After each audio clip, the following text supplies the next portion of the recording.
All right, Sherman, it's you, me, this Bugera Vintage V22 Infinium, and a whole lot of lizards. So I just have one question for you. Oh, yes. You want to talk about Gizzverse? When don't I? Alrighty, so, I think this time you might be more caught up on the lore than I am. So you would be surprised, I actually haven't heard the newest King Gizzard album, which, pardon me, I do need an accompaniment to recite the name of, which is Petrodragonic Apocalypse, or, yeah. I'm sorry, semicolon, or Dawn of Eternal Night, an annihilation of planet Earth and the beginning of merciless damnation. This one feels over the top but sincere. Yeah, and I can see that. And I've been listening to a lot of kind of over the top metal recently. Like I've been in a strange mood to listen to a lot of Slayer. Okay. And Slayer is an unusual band, I'd say. This album kind of reminds me a little bit of it. All right. Specifically because of Kerry King's ridiculous solos. He's very widely known for, well, Slayer is known for their songs being very tight, and then the solos being ridiculous googly gop. Okay. Like that kind of garble. You brought up Motu. No, not Motu. Rat's Nest. Yeah, you brought up Rat's Nest. That one, I think, is great because the story is just so direct in it, and I think I'm seeing, like, this theme, especially more their, like, thrash stuff, but in their more metal-sounding stuff, of, like, just very overt environmentalism, like, hey, this is some shit that can happen. An overt environmentalism. You should flash up the album cover right now. Okay. There's no such thing as overt environmentalism in this album. I could not see that at all. Yeah, definitely not. So I'm never gonna dance again. You know more about the previous 3 albums than I do. Oh, what? The three that were released together.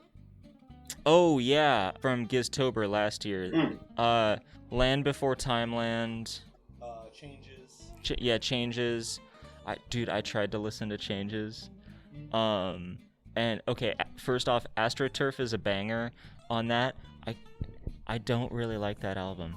You know, maybe I listened to that one first, and that's what put me off the rest of them. Yeah. But I kind of thought that it represented kind of like an indie rock direction for the band. Yeah, I still enjoy the fact that they tried that out, like that exists. You can definitely use musical ideas that they explored there in other ways in different genres. Definitely. But I don't know, it was just a little too straight lace, maybe too pop. For my liking. Yeah, I kind of get that. Yeah. Worcestershire sauce. Go into your orifices. Another weird one is Timeland. Timeland? Yeah, that's one I've barely ever heard of. Well, there's the first Timeland one, if I'm not mistaken, right? Yeah. There's 2 different ones. There's the Land Before Timeland, and then Laminated Denim. Yeah, which is an anagram for Timeland. Yeah. What is the sound of Laminated Denim, I guess? That's the more relevant and recent one. That one, it's like off-key, but it's really good. Okay. You know? Maybe more jazzy than microtonal, you mean? Yeah, okay. Like, the one that I listen to the most is Hypertension? Yeah. I think Hypertension's about time travel, but also, like, physical ailment. Okay. And like they talk about some goopy stuff going on in your body, but, like, also it's like both the predecessor and the precursor to Timeland. Okay. Yeah. And the song Timeland itself. That's weird. That's like ambi rapping. Yeah. Wait, you mean it? I'm not joking. Oh my god. Dude, so Timeland is so strange because a lot of it's Joey doing, like, pipe eye shit. Okay. With ambi rapping. Hey guys, my camera died while we were recording this, so I just wanted to take an opportunity to tell you that if this video gets 100 likes in the first week of it being up, I'll also release Sherman and I's discussion on the Iron Lung music video and how it relates to AI art. By the way, did you know that only 9% of the people who watch my channel are subscribed? This is the end. Yeah, we're back. Okay. My new theory about all Gizzard albums going forth is that there's no consistent story. They're just telling different versions of the same apocalypse at this point. Okay. Like, ice, death, nouns, and adjectives is also just about, like, post-Earth. In Mycelium, they're talking about how, you know, humans are gone, I'm not a human. I think Stu McKenzie is just receiving, like, dark visions from the divine, as though he were Frostvith. I liked it. No, yeah, it is good.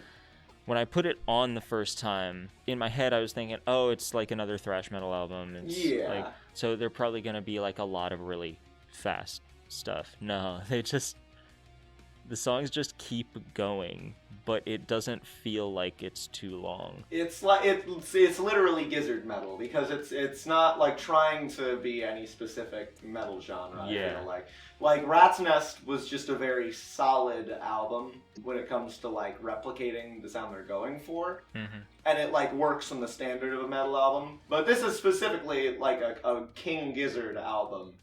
It just leans into whatever it wants. I was really surprised to like, and I don't know why I still get surprised when this happens, but I was really surprised when I sat down and I was listening to it and I was like, this is unlike anything I've ever really heard them play before. Oh yeah. But it's still, like, if I were to hear this just randomly on the street, I'd be like, oh, that's King Gizzard. Yeah, yeah. You know, like, it's just so them. I suppose nothing hurts you. Only pain. I don't know, yeah, they've got a pretty distinct style. One thing I do like is that Ambi does still get to be a vocalist on this one. Yes. Which he didn't really on Rat's Nest, as far as I'm aware. But it's really awesome. I love when metal albums have a harsher vocalist and a softer vocalist. I'm thinking of the band Conan specifically. They both scream really loud, but one of them is a really guy and one of them is a really guy. Okay. And so you get like these two little mutated, you know, hemogoblins or whatever in your head to imagine them. And it's great, yeah. I kind of imagine that Ambi is just sort of Stu's little neck tumor. In the Mad Max apocalypse that they're yeah, describing. exactly. You're trying to mess with me. Get out of my head. Get out of my head! And have you ever seen the video? It's called like Murder of the Nagon something. Oh yeah, that's I've never watched it all the way through. Me but, either, but that's where a lot of the Gizverse theories initially or not initially, because I know that Gizverse was going on before that, but somebody stitched that all together. And was like, here's the Gizverse movie. They're just making one big ass mega album. Yeah, exactly. Which I hope they are. God. It really does go back to, like, is this real? It's gotta be. Or at least there's no way that people aren't going to keep seeing a pattern. Just because I think with the amount of albums they put out in a year, there's no way they can't keep a couple motifs going. Yeah. Like, even on accident. Yeah, because... I mean, that goes, I suppose, along with how well they are able to sound like themselves, no matter the genre that they're playing in. That's fair, yeah. Right? So if this tonal consistency, this consistency of style, no matter, like, the crazy stuff that you're doing, you know, that's part of telling a story. Or at least, look at Stephen King. Right? Yeah. If you're reading a Stephen King novel, you know that it's a Stephen King novel. And that doesn't matter if he's writing about, like, pink, fluffy, like, dinosaurs that murder each other, or about John F. Kennedy. You can still tell that it's a King novel. It's a King novel. And only one of those two things was made up by me. Yeah. You read a Stephen King novel, and you get to the part where you go, oh, yeah. It's a Stephen King novel. Yep. So if you're a talented enough storyteller, you can, like, hear the voice of the author through whatever you're doing. And I feel like it's the same way with Gizzard's discography, because the idea that a story is there is like more powerful than any story they could just write. Yeah, like just be upfront about. It provides like just this ability to have fans engage more with the material. Yeah. Right? So there are 100% gonna be people out there that listen to the music and just enjoy it for that. Oh yeah. Because it's good music, and you know, if that is your total interaction with it, that's fine. And then there's gonna be weirdos like you and me who sit down and are like picking apart lyrics to try and like recognize themes. No, earlier I was listening to ice nouns and adjectives and planets and magma and mushrooms, and I heard them say chromed hand, or refer to things being like chromed and metallic a couple of times, and I'm like, I am connecting the dots. I am connecting the dots. God. Alrighty, so I guess that concludes whatever this was. As always, everyone, this is Sherman. I am Tuesday. This is a Bugera V22 Vintage Infinium. Fuck. Good boy. Yeah.